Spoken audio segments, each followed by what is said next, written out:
আজকের ভিডিওতে দেখাবো কিভাবে এইরকম বাংলা স্টাইলিশ নাম এডিটিং করতে হয়।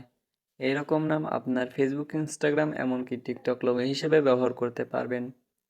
এই ফটোগুলো আপনার ফেসবুক পেজের লোগো হিসেবে ব্যবহার করতে পারবেন। তো এরকম ফটো এডিটিং করার জন্য আপনার মোবাইলে অবশ্যই পিক্সেল ল্যাব অ্যাপটি ইনস্টল করা থাকতে হবে। আর যদি পিক্সেল ল্যাব অ্যাপটি ইনস্টল করা না থাকে তাহলে প্লে স্টোর থেকে পিক্সেল ল্যাব অ্যাপটি ইনস্টল করে নেবেন।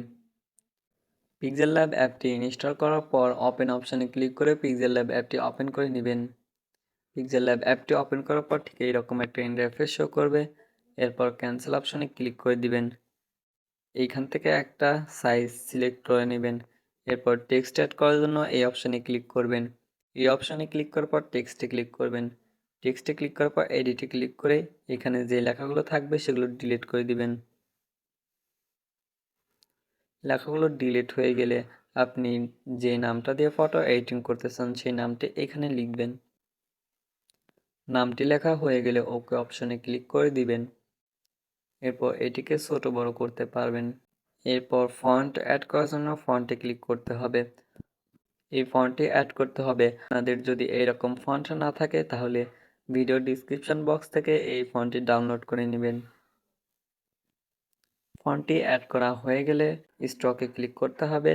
এরপর এটিকে ইনেবল করে দিতে হবে।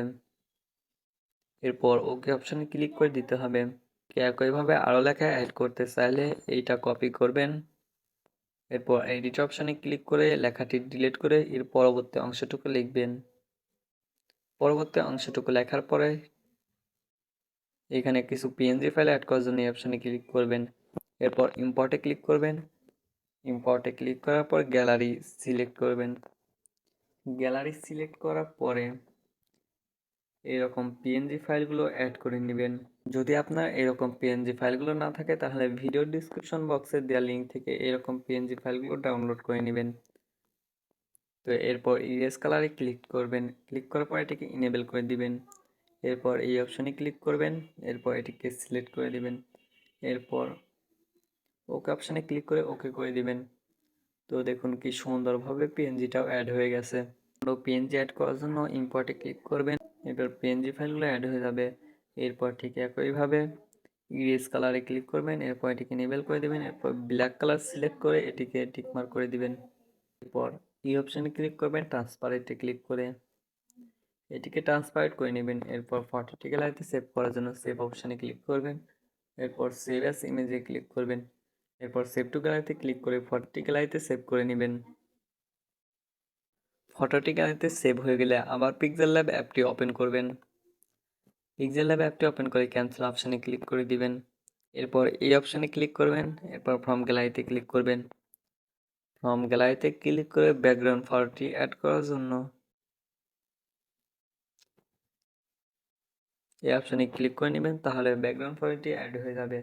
আর যদি আপনাদের এইরকম ব্যাকগ্রাউন্ড ফটো না থাকে তাহলে ভিডিও ডিসক্রিপশানে দেওয়া লিঙ্ক থেকে এরকম ব্যাকগ্রাউন্ড ফটো ডাউনলোড করে নেবেন। এরপর এই অপশানে ক্লিক করবেন। এরপর ইম্পোর্টে ক্লিক করবেন। ইম্পোর্টে ক্লিক করে আপনি একটু আগে পিক্সেল ল্যাব থেকে যেই ফটোটি গ্যালারিতে সেভ করলেন সেই ফটোটি সিলেক্ট করবেন।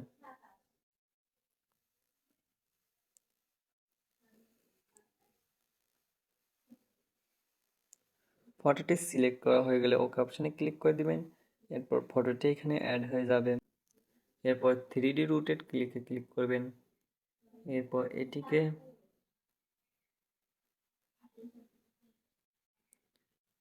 +13 করে দিবেন। এরপর এটিকে ছোট বড় করে নেবেন। দেখুন কি সুন্দরভাবে ফটোটি এডিটিং করা হয়ে গেল। এরপর ফটোটি গ্যালারিতে সেভ করার জন্য সেভ অপশনে ক্লিক করবেন। এরপর সেভ অ্যাজ ইমেজে ক্লিক করবেন। এরপর সেভ টু গ্যালারিতে ক্লিক করে ফটোটি গ্যালারিতে সেভ করে নেবেন। তো ভিডিওটি ভালো লাগলে